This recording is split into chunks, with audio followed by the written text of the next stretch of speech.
Hello everyone. दोस्तों, आज जो टॉपिक हम डिस्कस करने वाले हैं ये ज़रा सा बड़ा ही पोटेंशियल टॉपिक है क्लास नाइन्थ का, प्लांट टिश्यूज़। अब आप कहेंगे कि प्लांट टिश्यूज़ पोटेंशियल टॉपिक क्यों है, तो समझिए इस बात को कि प्रीवियस क्लासेस में भी आपने टिश्यूज़ पढ़े हैं और उसके अंदर भी आपने प्लांट टिश्यूज़ को थोड़ा बहुत पढ़ा है, क्लास नाइन्थ में भी पढ़ रहे हैं। और अगर क्लास 11th यानी हायर क्लासेस में आपने बायोलॉजी ले ली तो इन डिटेल आप फिर से प्लांट टिश्यूज़ को पढ़ रहे होंगे। अब सोचिए कि बार बार क्लासेस में अलग अलग कोर्स करिकुलम में आप सेम टॉपिक को रिपीट कर रहे हैं, तो कोई भी बोर्ड, चाहे वो सीबीएसई हो, आईसीएसई हो या फिर स्टेट बोर्ड हो, ऐसा क्यों करेगी? डेफिनेटली इस टॉपिक में कुछ पोटेंशियल होगा, कुछ तो बात होगी। तो बड़ा ही इम्पॉर्टेंट ये एक टॉपिक है।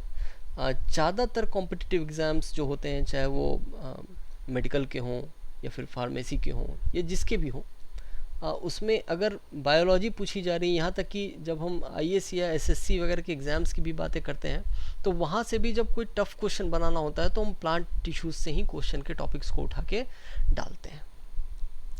ठीक है, तो एक अच्छा टॉपिक है, इसे आइए ध्यान से पढ़ते हैं। मेरी गुजारिश होगी आप लोगों से कि जब भी आप पढ़ने बैठते हैं तो एक नोट्स लेकर आप बैठें जिसमें आप लिख सकें। आई मीन एक नोटबुक होना चाहिए आपके पास जिसमें आप अपना नोट्स बनाएं, क्योंकि हैंड रिटन नोट्स जो आपके होंगे वो आपके बहुत काम आएंगे। और इस तरह सिर्फ पढ़ना, चाहे आप किसी भी यूट्यूब के चैनल से पढ़ें, आपको शायद उतना फ़ायदेमंद नहीं हो जितना कि आप जब एक नोट्स बनाने के लिए बैठते हैं, क्योंकि वो आपकी सीरियसनेस को दिखाता है कि हाँ आप सीरियस हैं, आप पढ़ना चाह रहे हैं और आप चीज़ों को लिख रहे हैं, तो वो चीज़ ना आपको याद रहेगी। तो हो सके तो एक नोट्स लेके बैठिए, उसमें कुछ चीज़ों को स्क्रिप्ट करते रहिए, लिखते रहिए, बहुत काम आएगा। चलिए तो टिश्यूज़ टॉपिक शुरू करते हैं। टिश्यूज़ इन जनरल होता क्या है, अगर मैं इसके डेफिनेशन की बात करूं तो होता क्या है ये टिश्यूज़? सिंपल डेफिनेशन तो यही कहता है कि it is group of cell, right, which have a common origin.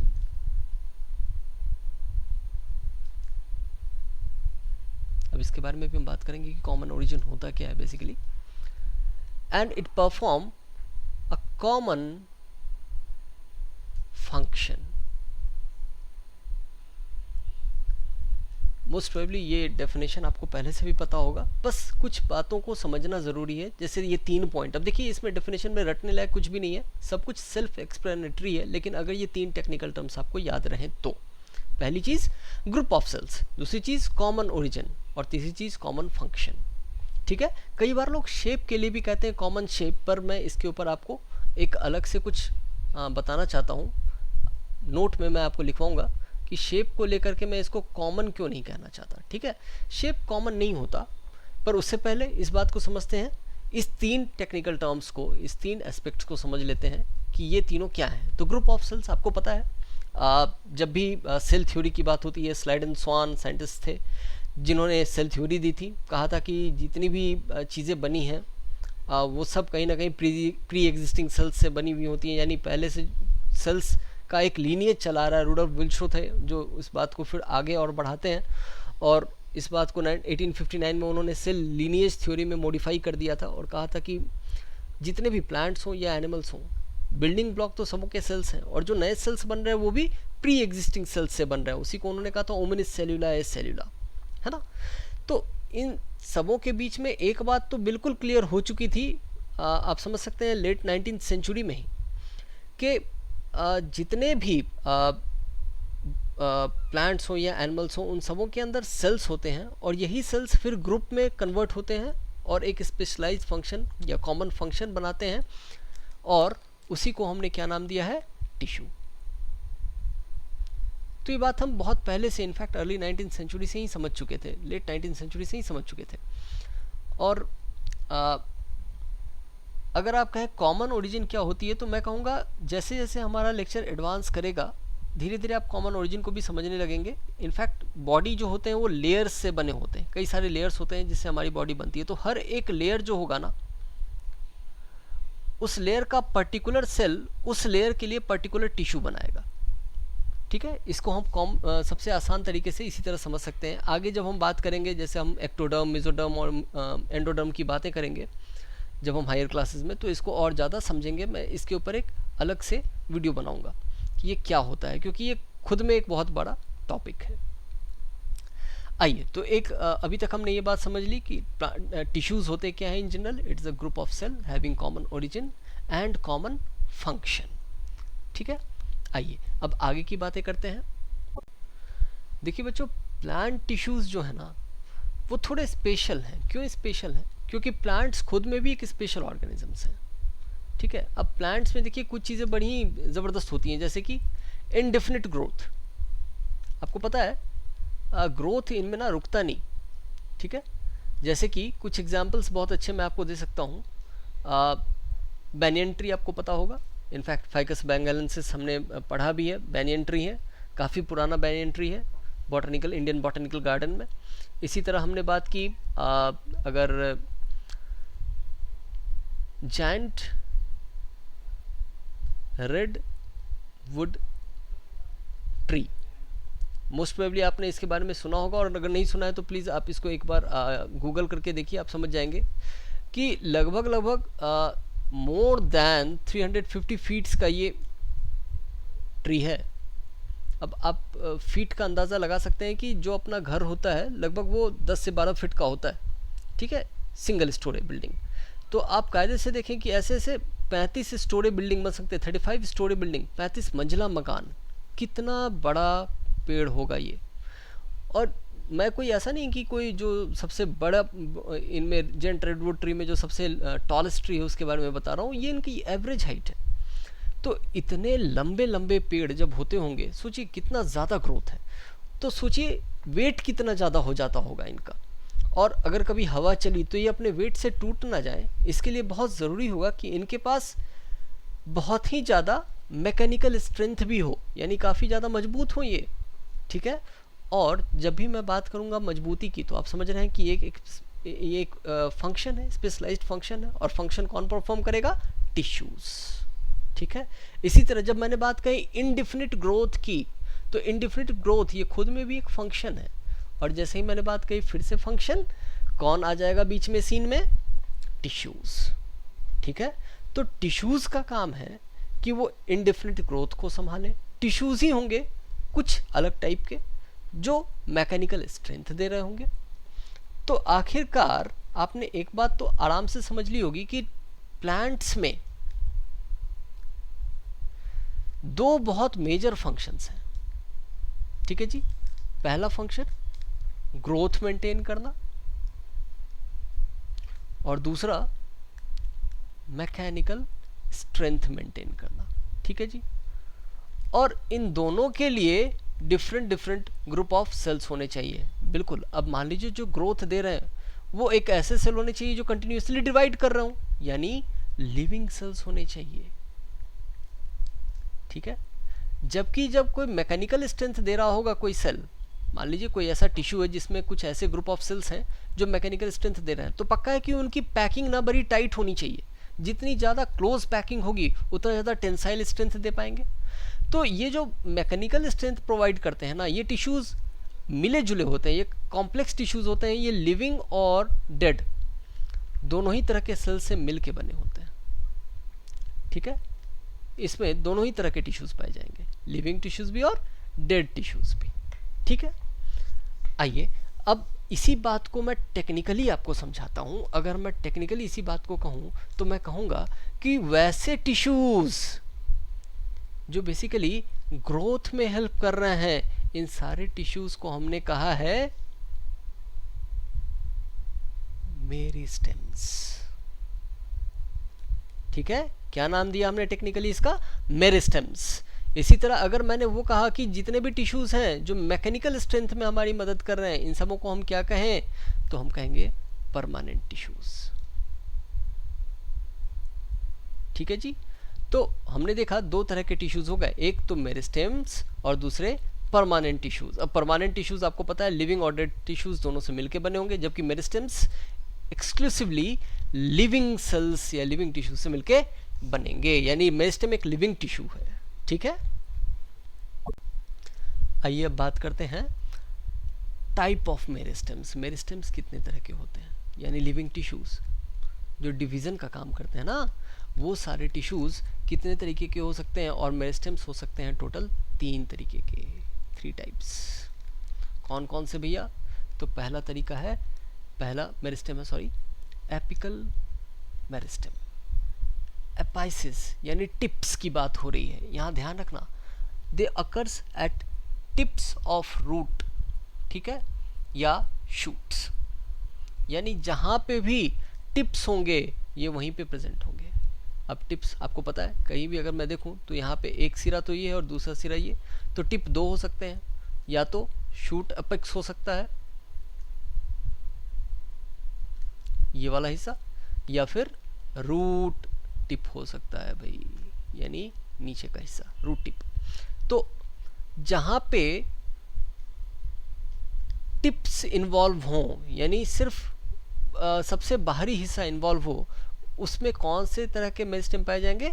Apical meristem. इसी तरह मैंने कहा दूसरा मेरिस्टेम है इंटरकैलरी मेरिस्टेम। Intercalary meristem. अब इंटरकैलरी मेरिस्टेम क्या करेगा?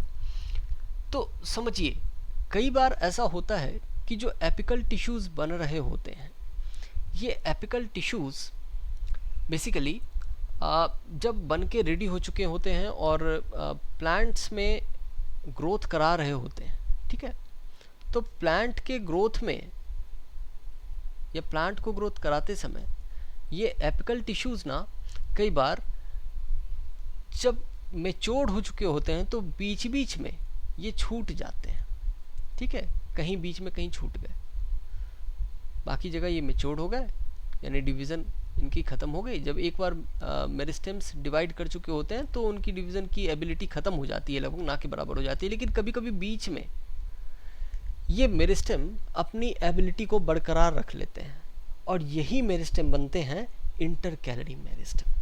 अब इसका फ़ायदा क्या होता है? आपको पता होगा, कई बार हमने देखा है कि घास को गाय या भैंस या बकरियां चढ़ गई हैं, लेकिन उसके बाद भी फिर से घास उग जाती है। ये जो रीजनरेशन की कैपेबिलिटी आती है ना लीव्स के पास, ये बेसिकली कहाँ से आती है? इसी इंटरकैलरी मेरिस्टेम से आती है, ठीक है। तो एपिकल मेरिस्टेम का काम क्या था कि सिर्फ लंबाई को बढ़ाना, यानी ये बेसिकली लंबाई को बढ़ाती है। अब एक प्लांट की अगर मैं बात करूं तो प्लांट 2 तरीके से ग्रो कर सकता है, एक सीधा लंबाई में ग्रो करे, दूसरा उसकी विड्थ भी बढ़े, चौड़ाई भी बढ़े और लंबाई तो बढ़े ही बढ़े। तो यहाँ पे जब मैं एपिकल मेरिस्टेम की बात करता हूँ तो ये याद रखिएगा कि एक्सक्लूसिवली इन्वॉल्व होते हैं सिर्फ लंबाई को बढ़ाने में, ठीक है। जबकि एक तीसरे टाइप का मेरिस्टेम है जिसे हम कहते हैं लेटरल मेरिस्टेम, ठीक है। और ये लेटरल मेरिस्टेम का काम होता है बेसिकली गर्थ को बढ़ाना या विड्थ को बढ़ाना, ठीक है। अब इस तरह के मेरिस्टेम को हम सेकेंडरी मेरिस्टेम भी कहते हैं, क्यों? क्योंकि ये शुरुआत में नहीं आते, ठीक है। जब प्लांट मैच्योर कर चुका होता है, कुछ दिनों का हो चुका होता है, कुछ सालों का हो चुका होता है, तब जा करके ये धीरे से अपने आप को डेवलप करना शुरू करते हैं। आपको पता है कोई भी प्लांट शुरुआत में चौड़ा ज़्यादा नहीं होता, लंबाई उसकी बढ़ती है, फिर धीरे धीरे वो उसका गर्थ भी बढ़ना शुरू हो जाता है, चौड़ा भी होना शुरू हो जाता है, उसकी मोटाई भी बढ़नी शुरू हो जाती है। तो लेटरल मेरिस्टेम का ही दूसरा, आप अगर कह सकते हैं कि ये दूसरे टाइप में अगर मैं कहूँ कि ये क्या है, तो मैं कहूँगा ये सेकेंडरी मेरिस्टेम है। अब ये 2 डिग्री लिखना, ये सेकेंडरी मेरिस्टेम को दिखाता है। हम चाहे तो सेकेंडरी भी लिख सकते हैं और चाहे तो 2 डिग्री मेरिस्टेम भी लिख सकते हैं, दोनों को आप सेकेंडरी ही कहेंगे, ठीक है। तो ये लिखने का तरीका है, ठीक है, एक स्टैंडर्ड वे है सेकेंडरी मेरिस्टेम को लिखने का। तो लेटरल मेरिस्टेम एक सेकेंडरी मेरिस्टेम है, जबकि एपिकल मेरिस्टेम एक प्राइमरी मेरिस्टेम है, ठीक है। अब प्राइमरी आप समझ सकते हैं, 1 डिग्री जो मैंने दिखाया है ये प्राइमरी है बेसिकली। तो प्राइमरी के लिए हम 1 डिग्री लिखते हैं, सेकेंडरी के लिए हम 2 डिग्री लिखते हैं, ठीक है जी। और इसी तरह अगर मैं इंटरकैलरी के लिए पूछूं तो गेस करो ये क्या होगा? बिल्कुल, ये भी एक प्राइमरी मेरिस्टेम है, ठीक है। क्यों? क्योंकि प्लांट छोटा हो या बड़ा, इंटरकैलरी मेरिस्टेम जब से वो डिवीजन करना शुरू करता है, तब से ही उसके पास बनने भी शुरू हो जाते हैं, ठीक है, यही कारण है कि एक छोटे से घास में भी अगर कोई बकरी या गाय आकर के उसे चढ़ जाती है तो आप देखोगे कि उसमें भी रीजनरेशन होगी, जबकि कोई बड़ा पौधा है उसे भी अगर कोई जानवर आके चढ़ जाता है तो वहाँ भी रीजनरेशन आपको दिखेगी। तो ये भी डेफिनेटली एक प्राइमरी मेरिस्टेम है। लेकिन लेटरल मेरिस्टेम याद रखिएगा ये एक सेकेंडरी मेरिस्टेम होता है। ठीक है, इंपॉर्टेंट है, इसको आप नोट कर लें। चलिए अब आगे की बात करते हैं और देखते हैं permanent meristems, sorry permanent tissues को। परमानेंट टिश्यूज़ कैसे कैसे होते हैं? तो भाई परमानेंट टिश्यूज़ के भी ना दो बड़े टाइप्स होते हैं, मैं कह सकता हूँ मेजर टाइप्स दो तरह के हो सकते हैं परमानेंट टिश्यूज़। कौन कौन से हो सकते हैं?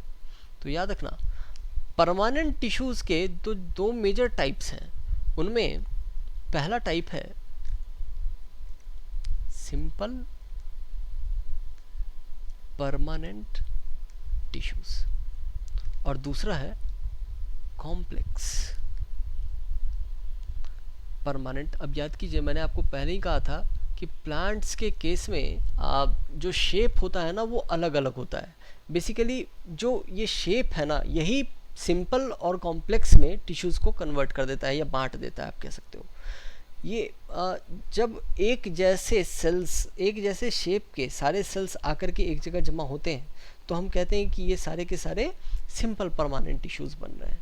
जबकि अगर परमानेंट टिश्यूज़ कहीं डिफरेंट शेप के सेल्स आकर के और फिर कोई परमानेंट टिश्यूज़ बनाएं तो हम उसे कॉम्प्लेक्स परमानेंट टिश्यूज़ कह सकते हैं। इसी को अगर दूसरे तरीके से समझें तो जो सिंपल परमानेंट टिश्यूज़ हैं इनके जो शेप्स होते हैं ना वो बड़े बेसिक से होते हैं, लेकिन यही सारे टिश्यूज़ जब आपस में जुड़ने लगें और कुछ कॉम्प्लेक्स स्ट्रक्चर बनाना शुरू कर दें तो वही कॉम्प्लेक्स परमानेंट टिश्यूज़ कहलाते हैं। आइए जब हम इस लेक्चर को थोड़ा और एडवांस में लेके जाएंगे तो आप समझ जाओगे।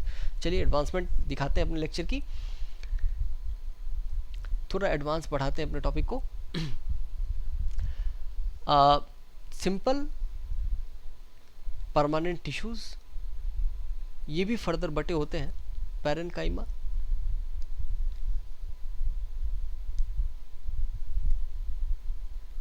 कॉलेनकाइमा और स्क्लेरेनकाइमा में। ठीक है, जबकि कॉम्प्लेक्स परमानेंट टिश्यूज दो टाइप में बटे होते हैं, जाइलम और फ्लोएम। ठीक है, अब अगर मैं पैरेन्काइमा की बात करूं तो पैरेन्काइमा एक लिविंग टिश्यू है। आपको पता है परमानेंट टिश्यू में लिविंग टिश्यूज भी हो सकते हैं, तो ये एक लिविंग टिश्यू है।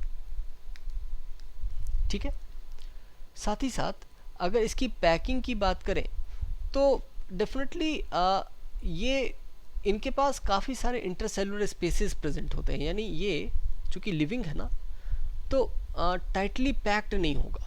अब कायदे से है तो ये एक परमानेंट टिश्यू, तो इसे होना तो चाहिए था टाइटली पैक्ड, क्योंकि इसे मैकेनिकल स्ट्रेंथ देना था। पर याद रखिएगा पैरेन्काइमा मैकेनिकल स्ट्रेंथ में उतनी ज़्यादा हेल्प नहीं करता। पैरेन्काइमा के अपने कुछ फंक्शंस हैं, जैसे कि अगर मैं बात करूं फोटोसिंथेसिस की। अब आप खुद सोचो, जो प्लांट कंटिन्यूसली डिवाइड कर रहे होंगे, जो सेल्स कंटिन्यूसली डिवाइड कर रहे होंगे, जो सेल्स कंटिन्यूसली डिवाइड करेंगे,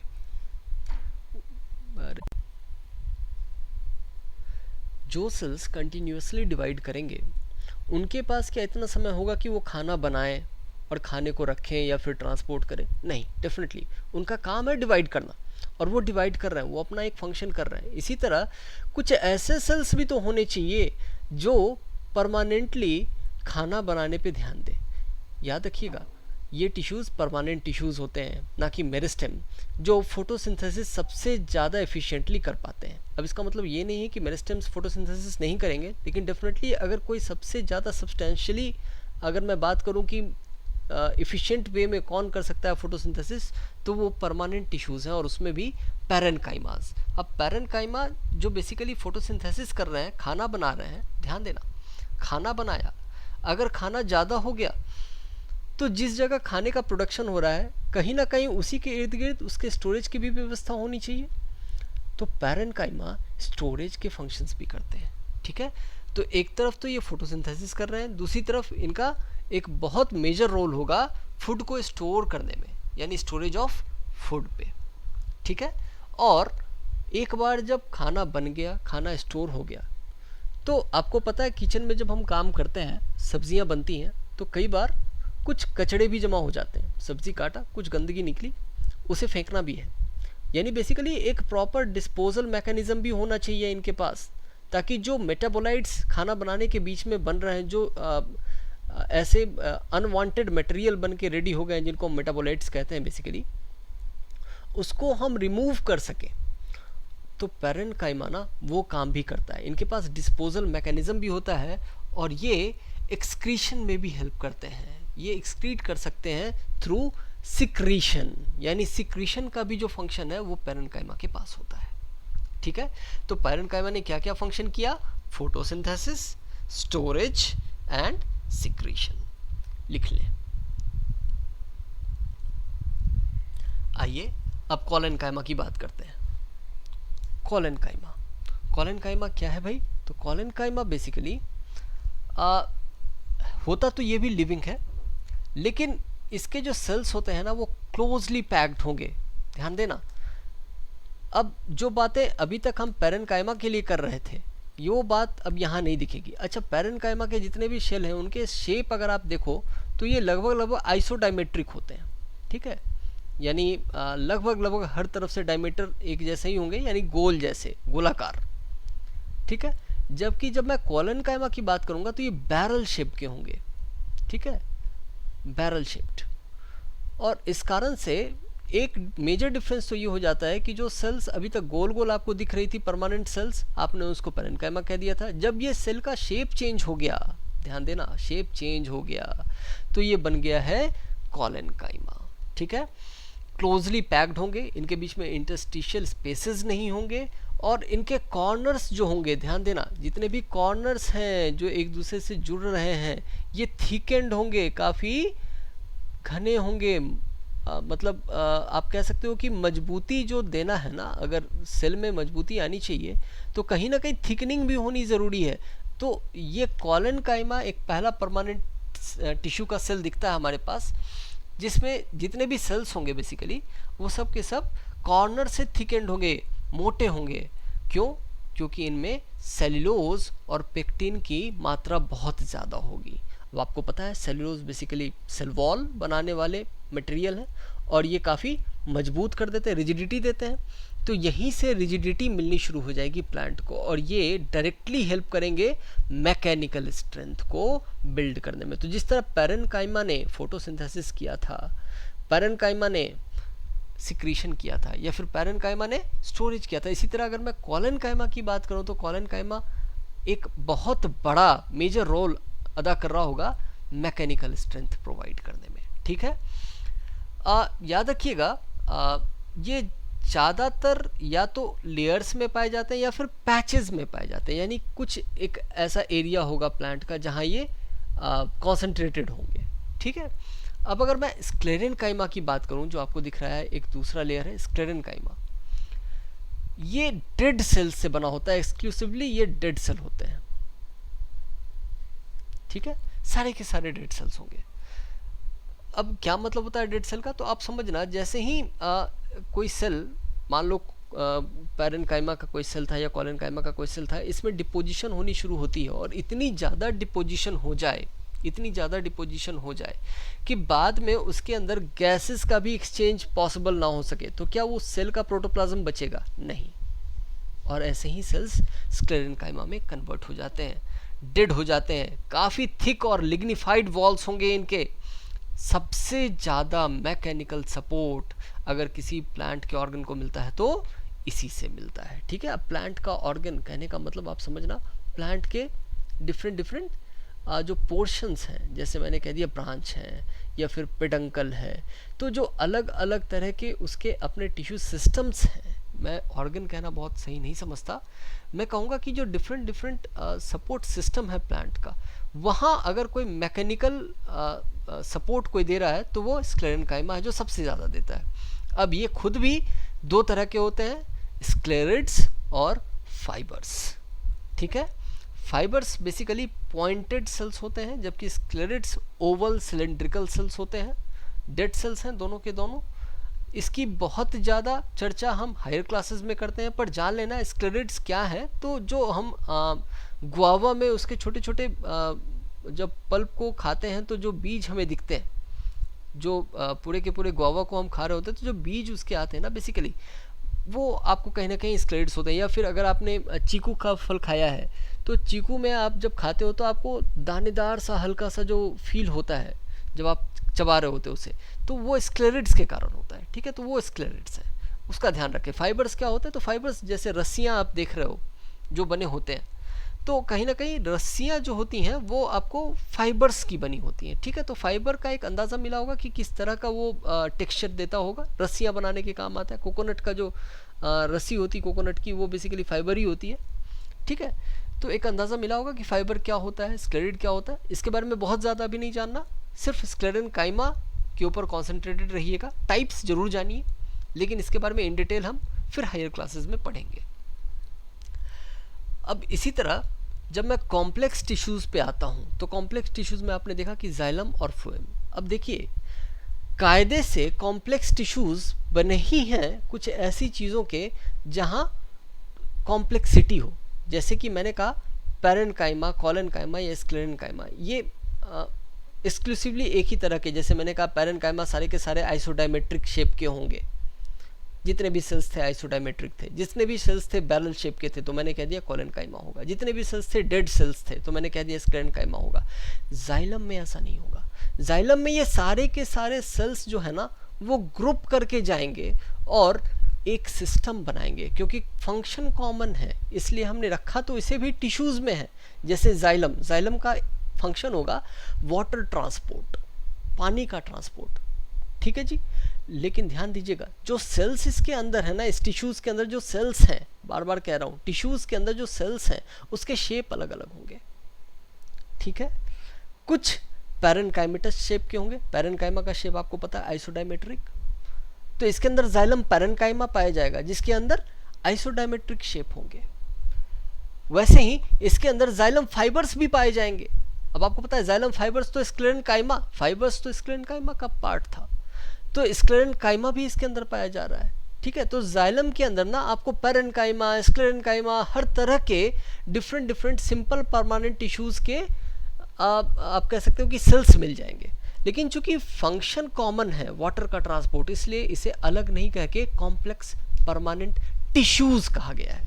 ये टिश्यूज़ हैं, ग्रुप ऑफ सेल्स हैं, अलग शेप के हैं इसलिए कॉम्प्लेक्स है, लेकिन फंक्शन कॉमन है इसलिए टिश्यूज़ हैं। ठीक है, मोस्ट प्रोबेबली क्लियर हो चुका होगा कि क्यों इसे हम कॉम्प्लेक्स परमानेंट टिश्यू कहते हैं। आइए अब समझते हैं कि कितने टाइप के होते हैं ये। मैंने कहा जाइलम हो सकता है जाइलम पैरेन्काइमा का बना हुआ, जाइलम पैरेन्काइमा लिविंग स्ट्रक्चर होगा, आपको पता है, थिन वॉल्ड होगा, सेल वॉल सेलुलोज का तो बना हुआ होगा ही होगा, लेकिन फूड मटेरियल को स्टोर करके रखने की क्षमता होगी क्योंकि पैरेन्काइमा है। ठीक है, इसी तरह अगर मैं कहूँ कि और किन किन चीज़ों से बना हो सकता है, तो मैंने कहा जाइलम फाइबर्स। अब जाइलम फाइबर्स जाइलम पैरेन्काइमा से काफ़ी अलग होंगे, आपको पता है, क्योंकि फाइबर्स हैं तो इनमें बहुत ज़्यादा ही थिकेंड वॉल्स होंगे, हाईली थिकेंड वॉल्स होंगे। इसी तरह अगर मैं बात कहूँ कि क्या ये मतलब लूजली पाए जाएंगे, बिल्कुल लूज होंगे क्या ये? बिल्कुल नहीं, बहुत टाइटली पैक्ड स्ट्रक्चर होगा इनका अगर हम देखें तो, है ना। तो जाइलम में इसी तरह दो और टिश्यूज़ सेल्स पाए जाएंगे, एक जिनको हम कहेंगे ट्रैकिड्स और दूसरे वेसल्स। ट्रैकिड्स और vessels basically, tracheids tube like cells के बने होते हैं। ठीक है, लिग्निफाइड वॉल्स होंगे, इसके भी थिक वॉल्स होंगे, लेकिन याद रखिएगा इनके एंड्स जो होते हैं ना वो टैपरिंग होते हैं। टैपरिंग का मतलब क्या होता है? कुछ इस तरह के, ठीक है, टैपरिंग एंड्स है, पॉइंटेड एंड्स हैं इनके। ठीक है, किसकी बात कर रहा हूं मैं? ट्रैकिड्स की, ट्रैकिड्स। ठीक है, पॉइंटेड एंड्स हैं ट्रैकिड्स के। इसी तरह अगर मैं बात करूं, क्या इसमें प्रोटोप्लाज्म पाया जाएगा? बिल्कुल नहीं, डेड सेल्स हैं, याद रखिएगा, कोई प्रोटोप्लाज्म नहीं पाया जाता। वेसल्स, वेसल्स क्या है? ये सिलिंड्रिकल स्ट्रक्चर होते हैं, यहाँ कोई टैपरिंग आपको नहीं दिखेगी, पर साथ ही साथ ये कई सारे सेल्स से मिलके एक लंबी सी सेंट्रल कैविटी बनाएंगे, पाइप लाइक स्ट्रक्चर बनाएंगे। अब कायदे से होते तो ये भी डेड सेल्स हैं, लेकिन चूंकि बहुत लंबे लंबे पाइप लाइक स्ट्रक्चर्स बनाते हैं इसलिए हमने इनका नाम रखा है वेसल्स, ठीक है। और ये एंजियोस्पर्म्स यानी फ्लावरिंग प्लांट्स में एक कैरेक्टरिस्टिक फीचर है ये फ्लावरिंग प्लांट्स का, ये ज़रूर पाए जाते हैं। जब मैं जिम्नोस्पर्म्स या कुछ ऐसे प्लांट्स की बात करता हूँ जो फ्लावर्स नहीं देते तो वहाँ पे वेसल्स नहीं पाए जाते, पर एंजियोस्पर्म्स में ये यानी फ्लावरिंग प्लांट्स में ये ज़रूर से पाए जाते हैं। So they are present in angiosperms, important है, ध्यान रखिएगा, ठीक है। तो इस तरह से हमने जाना कि क्या क्या कॉम्प्लेक्स परमानेंट टिश्यूज़ में जाइलम की अगर मैं बात करूं तो उसमें कौन कौन से उसके कॉन्स्टिट्यूएंट्स हैं। तो हमने कहा ट्रैकिड्स होंगे, वेसल्स होंगे, जाइलम फाइबर होगा और जाइलम पैरेन्काइमा होगा, ठीक है। अब जाइलम पैरेन्काइमा भी कई तरह के होते हैं, इसके भी कुछ टाइप्स हैं, प्रोटोजाइलम, मेटाजाइलम, एंडार्च, एक्सार्च, कई सारे कंडीशंस हैं जिनके बारे में हम फिर हायर क्लासेस में बातें करते हैं। आपको अगर इसके बारे में जानना हो तो आप कुछ वीडियोस देख सकती हैं जो मैंने बनाई हैं, आपको इसके बारे में पता चलेगी, पर ये क्लास 9th के सिलेबस में नहीं आएगा, ठीक है। तो फिलहाल मैं इस वीडियो को ज़्यादा लंबा नहीं करूँगा, मैं स्किप कर रहा हूँ। आइए बात करते हैं फ्लोएम की। फ्लोएम, अब फ्लोएम क्या है? तो फ्लोएम बेसिकली ये भी कई सारे अलग अलग सेल्स से मिलके बना होगा, और सारे सेल्स के जितने भी सेल्स इसके पास होंगे सबों के कुछ ना कुछ अलग डिफरेंट शेप्स होंगे, डेफिनेटली, बिल्कुल जिस तरह, क्योंकि कॉम्प्लेक्स परमानेंट टिश्यू का ही हिस्सा है। अब फ्लोएम कॉन्जिस्ट करेगा बेसिकली सीव ट्यूब्स का, सीव ट्यूब्स एलिमेंट्स भी कहते हैं इसे, कॉम्पेनियन सेल्स, फ्लोएम पैरेन्काइमा बिल्कुल उसी तरह जिस तरह जाइलम पैरेन्काइमा था, और फ्लोएम फाइबर्स, इसी को हम बास्ट फाइबर भी कहते हैं, ठीक है। ध्यान रखना, सबसे मजबूत फाइबर अगर किसी ने पूछ दिया कि जाइलम का होगा या फ्लोएम का, तो जवाब आना चाहिए फ्लोएम फाइबर्स या बास्ट फाइबर्स, ठीक है। ये बहुत मजबूत होते हैं, और रस्सियाँ जिनकी मैंने बेसिकली आपको एग्जांपल्स दी थी, वो रस्सियाँ बेसिकली बास्ट फाइबर की बनी होती हैं, ठीक है। तो आइए एक एक करके इनकी बातें करते हैं। सीव ट्यूब्स, ये भी बिल्कुल जिस तरह ट्रैकिड्स थे उसी तरह ये भी पाए जाते हैं। इनफैक्ट बहुत लंबे लंबे ट्यूब्स होंगे, long tubes like structures, longitudinally ये अरेंज्ड होते हैं, ठीक है, और ये जुड़े होते हैं कॉम्पेनियन सेल्स से, ठीक है जी। अब ध्यान देना, सीव ट्यूब्स बेसिकली इनके पास अपना न्यूक्लियस नहीं होता, ठीक है। तो कॉम्पेनियन आपको मतलब समझ में तो आ ही रहा होगा, दोस्त, कॉम्पेनियन सेल, तो इसके दोस्त होते हैं, जो इनके पास जो न्यूक्लियस होता है ना, वही इनके मेटाबॉलिज्म को भी कंट्रोल करते हैं। तो सीव ट्यूब के मेटाबॉलिज्म को कौन या फंक्शन को कौन कंट्रोल कर रहा होगा? तो nucleus of companion cells. Sieve tubes के फंक्शन क्या होंगे? तो इट्स जस्ट लाइक सीव मतलब आप समझ ही रहे हैं, छन्नी, ठीक है। तो ये छान के किसी भी चीज़ को ऊपर या नीचे लेके जाने में हेल्प करेंगे, यानी कोई भी चीज़, जैसे मान लीजिए मैंने कहा फ्लोएम आपको पता है कि ये फूड का ट्रांसपोर्ट करता है, मान लीजिए ग्लूकोज का ट्रांसपोर्ट होना है, ठीक है, तो थ्रू फ्लोएम हो रहा होगा, तो वाटर ग्लूकोज के साथ मिक्स होके छनते हुए सीव ट्यूब्स से ऊपर जा सकता है या नीचे आ सकता है, ठीक है। तो सीव ट्यूब्स, अब एंड वॉल्स जितने भी होंगे इसके बेसिकली वो परफोरेटेड होते हैं, और उनको हम सीव प्लेट्स का नाम देते हैं। तो end walls are perforated to form sieve plates, ध्यान रखिएगा, इंपॉर्टेंट पॉइंट है, ठीक है। इसी तरह मैंने कहा कॉम्पेनियन सेल्स, अब कॉम्पेनियन सेल्स आप समझ ही चुके हैं, basically they are specialized permanent tissues, permanent cells, parenchymatous cells हैं ये भी एक तरह से, आप देख सकते हैं ये परमानेंट सेल के तो परमानेंट टिश्यूज तो हैं ही, साथ ही साथ अगर मैं बोल दूं कि किस टाइप का सेल होगा तो आप कहना पैरेन्काइमेटस सेल है, ठीक है, क्योंकि आपको पता है पैरेन्काइमेटस सेल्स लिविंग सेल्स थे, इसके पास जो न्यूक्लियस होगा वो हाईली एक्टिव होगा, ठीक है। तो लिविंग तो होना ही चाहिए, ये पहली क्राइटेरिया है भाई, एक्टिविटी अच्छी हो उसके लिए ज़रूरी है कि पहले चीज़ें जिंदा हो, तो ये एक पैरेन्काइमेटस सेल है, ठीक है, जो एसोसिएटेड होता है किसे? सीव ट्यूब से। तो specialized parenchymatous cells which are associated with sieve tube elements, ठीक है। कैसे? तो सीव ट्यूब एलिमेंट से ना ये भी बेसिकली कनेक्टेड होगा, ठीक है, और ये हेल्प करता है जो पूरे के पूरे सिव ट्यूब्स हैं उसमें प्रेशर को मेंटेन करने में। ठीक है, जब तक प्रेशर मेंटेन नहीं होगा, कोई भी चीज़, कोई भी मटेरियल अगर यहाँ से वहाँ कहीं जाना हो तो आपको एक प्रॉपर प्रेशर तो सेल के अंदर मेंटेन करना होगा, तभी तो वो यहाँ से वहाँ किसी चीज़ को भेज पाएगी।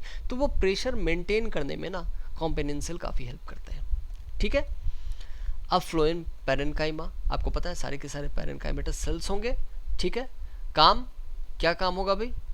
तो जनरली फूड मटेरियल को स्टोर करने में ये काम करेंगे फ्लोएम पैरेन्काइमा। जहाँ भी पैरेन्काइमा आपको दिखे, स्टोरेज फंक्शन काफ़ी अच्छी होगी उनके पास। फ्लोएम पैरेन्काइमा खास करके फूड स्टोर करने के काम आएंगे। ठीक है, सेल वॉल सेलुलोज का बना होगा डेफिनेटली।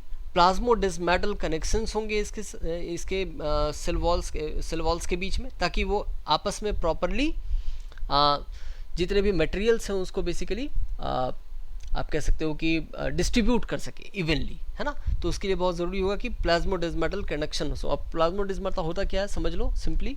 मान लो ये दो सेल्स हैं प्लांट के, आपको पता है प्लांट सेल्स में सेल वॉल पाए जाते हैं, राइट। मान लो मैंने एक सिंपल सा डायग्राम बना दिया जिसमें मैंने दिखाने की कोशिश की कि यहाँ पे सेल वॉल है। अब इस सेल वॉल के बीच में कोई ऐसी जगह तो होनी चाहिए जहाँ एक छोटा सा ब्रिज हो, एक गैप हो, ताकि इस सेल से वाटर उस सेल तक जा सके। तो इस ब्रिज को, इस गैप को ही हम प्लाज्मोडेस्माटा कहते हैं। ठीक है जी, तो प्लाज्मोडेस्माटा क्या है आपकी समझ में आ चुका होगा। It is a kind of bridge. ठीक है, और यहाँ पे यानी फ्लोएम पैरेन्काइमा में आपको ये प्लाज्मोडेस्माटा देखने को मिलते हैं, प्रोमिनेंट स्ट्रक्चर है। ठीक है, तो हो सके तो इसको भी नोट कीजिएगा, इंपॉर्टेंट है। तो क्या क्या बातें हुई फ्लोएम पैरेन्काइमा के लिए? सबसे पहली बात, एलोंगेटेड टैपरिंग सिलिंड्रिकल सेल्स हैं। ठीक है, कायदे से आप देखें तो साइटोप्लाज्म इनमें काफ़ी ज़्यादा होगा, न्यूक्लियस होगा, एक्टिव होंगे, काफ़ी हाईली एक्टिव होंगे। यहाँ पे ध्यान देना, मैंने कहा फ्लोएम पैरेन्काइमा आइसोडायमेट्रिक नहीं होता। ठीक है, कैसे होते हैं? एलोंगेटेड होते हैं, थोड़े टैपरिंग होंगे, थोड़े सिलिंड्रिकल टाइप के होंगे। ठीक है, ये कैरेक्टरिस्टिक फीचर है फ्लोएम पैरेन्काइमा का। ठीक है, ध्यान देना। सेल वॉल सेलुलोज का बना होगा, प्लाज्मोडेस्माटल कनेक्शन दिखेंगे, फूड स्टोर करेगा, काफ़ी है। आओ अब फ्लोएम फाइबर्स की बात करें। बास्ट फाइबर स्क्लेरेन्काइमा सेल्स के बने होंगे, यानी डेड सेल्स होंगे, बात तो साफ है ना। और याद रखिएगा बड़े ही मजबूत होते हैं। ठीक है, और इसी कारण से जितने भी रस्सियाँ वगैरह बनती हैं जिसमें टेंसाइल स्ट्रेंथ बहुत ज़्यादा हो, वहाँ फ्लोएम फाइबर्स का ही सबसे ज़्यादा योगदान होता है। ठीक है, तो याद रखिएगा प्लांट को जो सबसे ज़्यादा टेंसाइल स्ट्रेंथ दे रहा है ना, वो फ्लोएम फाइबर्स हैं या बास्ट फाइबर्स हैं। इनफैक्ट प्लांट्स को जब पानी में फेंक दिया जाता है तो आपको पता है कि प्लांट के सारे टिश्यूज़ गलने लगेंगे वाटर में। जब काफ़ी दिन तक डिकम्पोजिशन होगी तो गल जाएंगे। जो सबसे लेट तक सर्वाइव करेगा वो यही बास्ट फाइबर होगा या फिर फ्लोएम फाइबर्स होंगे। ठीक है, तो ये इनके पास एंजाइमेटिक मतलब एक्शन भी बहुत ज़्यादा नहीं हो पाता है इनके ऊपर, इनका डिकम्पोजिशन नहीं हो पाता, बहुत जल्दी डिके नहीं कर पाते, इतने ज़्यादा हाईली टेंसाइल स्ट्रेंथ इनमें मौजूद होता है। ठीक है, तो आई होप कि आपकी समझ में आया होगा कि ये पूरा का पूरा परमानेंट टिश्यू और मेरिस्टेम कैसे बेसिकली बटा होता है और प्लांट टिश्यू सिस्टम में इनकी अपनी क्या ज़रूरत होती है। बच्चों, नेक्स्ट टॉपिक जो मैं डिस्कस करूंगा अगली वीडियो में वो होगा टिश्यू सिस्टम, जो थोड़ा एडवांस टॉपिक है, पर अगर आप उसको समझना चाहते हैं तो उस वीडियो को ज़रूर देखिएगा, जहां मैं प्लांट के डिफरेंट टिश्यू सिस्टम्स की बात करूंगा। जैसे टिश्यूज़ होते हैं तो आपको पता है number of tissues make organs, पर प्लांट में ना ऑर्गन नहीं होता, प्लांट में टिश्यू सिस्टम्स ही होते हैं बेसिकली। ठीक है, और आप समझेंगे कि कैसे कैसे टिश्यू सिस्टम होते हैं, एपिडर्मल टिश्यू सिस्टम और कई तरह के आप डिफरेंट टाइप के टिश्यू सिस्टम समझोगे, ground tissue system, vascular tissue system, इन सबों के ऊपर हम बात करेंगे। थोड़ा एडवांस लेवल का टॉपिक होगा, मैं उसमें थोड़ा ज़्यादा एडवांस लेवल तक लेके जाऊँगा चीज़ों को। ठीक है, पर नीट के पॉइंट ऑफ व्यू से वो काफ़ी इंपॉर्टेंट होगा, जो मेडिकल के एग्जाम्स होते हैं उसके पॉइंट ऑफ व्यू से काफ़ी इंपॉर्टेंट होता है। तो अगर आपकी इच्छा हो तो आप उसे ज़रूर देखिएगा। मेरी रिक्वेस्ट होगी कि अगर आप जो भी टॉपिक मैं पढ़ाता हूँ उसे नोट डाउन कर सकें किसी एक बुक में, तो बहुत अच्छा होगा। आज का टॉपिक कैसा लगा आपको, अगर आप ये हमें बताते हैं तो हमें बड़ी खुशी होती है, बहुत अच्छा लगता है कि हम समझ पाते हैं कि हमारा वीडियो कैसा बन रहा है। ठीक है, इनफैक्ट आपके लाइक्स भी काफ़ी ज़्यादा सपोर्ट करते हैं हमें, हमारी समझ में आता है कि किस तरह के वीडियोस आपको चाहिए। तो अगर वीडियोस पसंद हो तो लाइक ज़रूर कीजिएगा। Wish you all the best. जय हिंद, वंदे मातरम।